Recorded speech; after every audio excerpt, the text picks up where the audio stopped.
Dieulefit est une commune française, située dans le département de la Drôme, en région Auvergne-Rhône-Alpes. Ses habitants sont les Dieulefitois.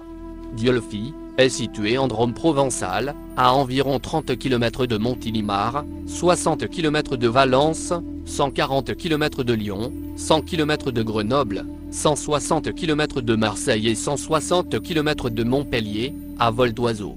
Dieulefit est accessible par la route départementale 540, ancienne route nationale, depuis Montélimar, où se trouve la sortie 18 de l'autoroute A7, la plus proche de la commune.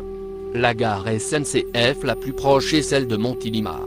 Une ligne régulière de bus relie Montélimar à Valréas, dans le Vaucluse, via Dieulefit, avec une dizaine de voyages, dans chaque sens. Histoire au Moyen-Âge. 8e siècle, la ville est envahie par les Sarrasins. 12e siècle, le 15 février 1174, Hugues de Vesques est seigneur de Con, chef-lieu de la viguerie de Dieulefit. 13e siècle, devient fief des comtes de Valentinois. 15e siècle, développement de l'industrie du drap. Au 19e siècle, Dieulefit et Valréas ne possédaient pas l'électricité. En 1888, pour faciliter l'artisanat et les industries locales, poterie et cartonnerie, ces deux villes décidèrent l'implantation d'une usine électrique. Ce fut le Lay, rivière coulant à 5 km de Dieulefit, qui fut choisie pour fournir la force hydraulique. En avril de cette année, la société Lombard-Gérin et compagnie, de Lyon, fut chargée de l'éclairage des deux villes. Pour ce faire, elle acheta un ancien moulin à Bécon, afin d'y implanter une usine.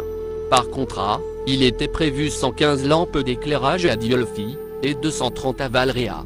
Ce qui fut fait le 25 décembre 1888. L'usine de Bécon avait utilisé l'infrastructure du moulin dont le canal de dérivation drainait l'eau dans un réservoir de 13 000 m3, créant ainsi une chute d'une hauteur de 25 mètres. Ce qui permit d'actionner deux turbines d'une puissance de 45 kW, qui tournaient à 180 tours par minute. Elles étaient reliées à une ligne électrique, l'une pour Dieulefit, l'autre pour Valréas. En 1939, le conseil municipal décide d'accueillir 30 républicains espagnols, fuyant la dictature de Franco, lors de la retirada. En mai 1940, avec la débâcle de la bataille de France, ce sont 1200 réfugiés des régions frontalières, qui sont affectés à Dieulefit. Le conseil municipal, élu en 1935, est dissous en février 1941, est remplacé par le colonel Pizot, habitant de Dieulefit, nommé par le préfet. Entre 1940 et 1944, de nombreux réfugiés trouvèrent un havre de sécurité dans cette commune et les environs. Parmi eux, des écrivains et des intellectuels, tels René Char, Clara Malraux, Pierre-Jean Jouve, Pierre-Emmanuel, Louis Aragon et Elsa Triolet, André Violi, Emmanuel Mounier, Pierre Vidal-Naquet, Jean Prévost, ou encore Henri-Pierre Rocher. Un certain nombre de ces réfugiés, 1500 juifs et non-juifs, enfants et adultes, furent accueillis, à l'initiative des protestantes Marguerite Soubeyran et Catherine Kraft, fondatrices de l'école de Beauvallon.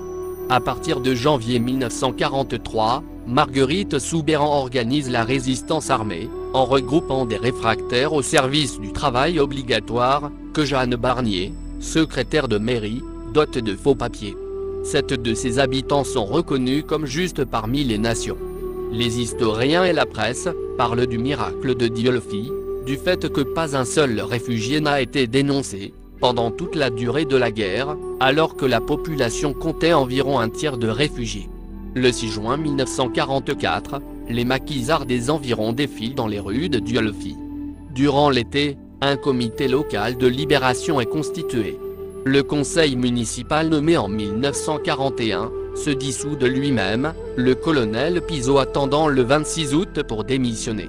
L'ancien maire, Justin Jouve, est placé à la tête du comité local de libération, puis démissionne. La ville est desservie par une ligne de train qui relie Montélimar à Dieulefit. Le train déraille en 1897, à la Bégude de Masnes. L'accident provoque la mort du conducteur, et fait une dizaine de blessés. À Dieulefit, une activité de poterie existe depuis plus de 2000 ans, profitant de l'argile locale, de l'eau du Rhône, et des forêts. La production est aujourd'hui réalisée dans une trentaine d'ateliers. Ces ateliers produisent terre vernissée, céramique passée au four, objets utilitaires ou artistiques. Cela permet à la ville d'obtenir le label Ville et Métiers d'Art. Ils font vivre aussi plusieurs boutiques d'artisans d'art, dans les communes des alentours, notamment dans le village médiéval du poète Laval. La région de Dieulfi possède de nombreuses poteries et galeries d'art. Devise de Dieulfi.